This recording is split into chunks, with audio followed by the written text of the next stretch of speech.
je suis aujourd'hui avec Gérard Leleu, médecin et psychothérapeute de couple. On va aborder une question qui touche beaucoup de couples, la jalousie. Alors, comment la combattre? La réponse avec Gérard Leleu.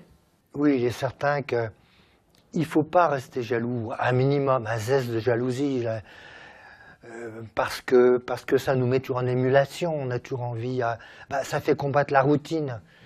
Mais inversement, ça rend malheureux soi-même et l'autre. Donc, pour combattre la jalousie, il faut tout simplement combattre les raisons qui nous rendent jaloux.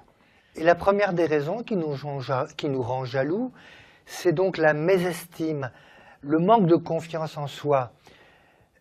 Si on manque de confiance en soi, si on ne s'estime pas assez, on va se croire pas assez valable, pas assez bien pour conserver l'autre. Donc chaque fois que quelqu'un va approcher l'autre, parler avec elle, avec lui, lui sourire, on va s'imaginer qu'il va être plus malin, plus fort, plus spirituel, pour non seulement l'intéresser, mais peut-être pour nous l'emmener. Donc il faut absolument vraiment qu'on se construise, qu'on réussisse à s'aimer, qu'on fasse un travail sur soi, en se disant on n'est pas nul, on a plein de qualités, donc se prouver, se persuader qu'on a des qualités, quitte à faire un travail sur soi avec un thérapeute, quitte à simplement se parler, s'estimer, faire la liste de nos propres qualités.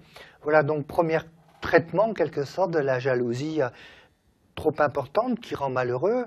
Alors la deuxième façon de ne plus être jaloux, c'est de maturer, de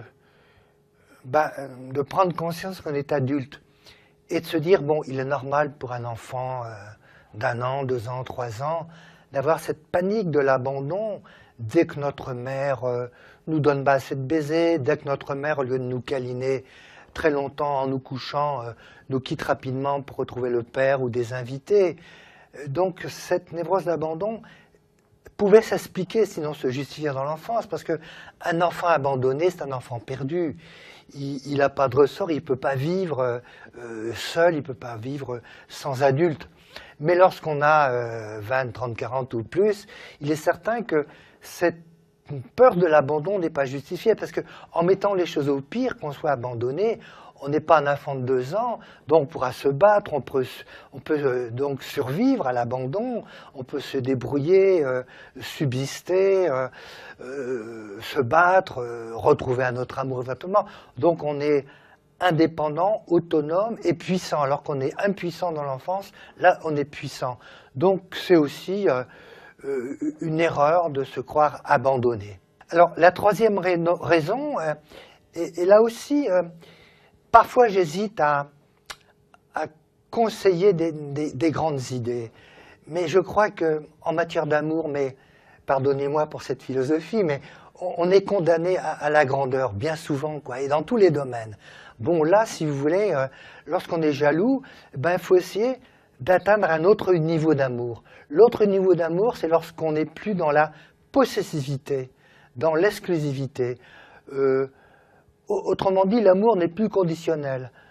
Je t'aime parce que tu m'aimes, on doit dépasser ça, grandir. Grandir, ça veut dire que je t'aime, point c'est tout. Je t'aime sans retour. Ça, c'est le summum du progrès de conscience qu'on peut faire dans la vie. Mais il est vrai qu'une des belles phrases, par exemple, que j'aime bien appliquer et dire, c'est de dire « aimer l'autre, c'est aimer sa liberté ». Je t'aime, mais c'est pas pour ça que tu es mon prisonnier, pour ça que tu es en cage. Alors bien sûr, il faut être costaud, hein, faut vraiment être confiant en soi, s'aimer, mais je crois que là c'est le summum de l'amour et pourquoi pas vous proposer d'être dans une forme de grandeur. De toute façon, c'est une grandeur aussi qui joue gagnant parce que c'est jamais en mettant quelqu'un en cage que vous allez le conserver. La personne que vous mettez en cage n'aura qu'une idée, c'est de s'évader.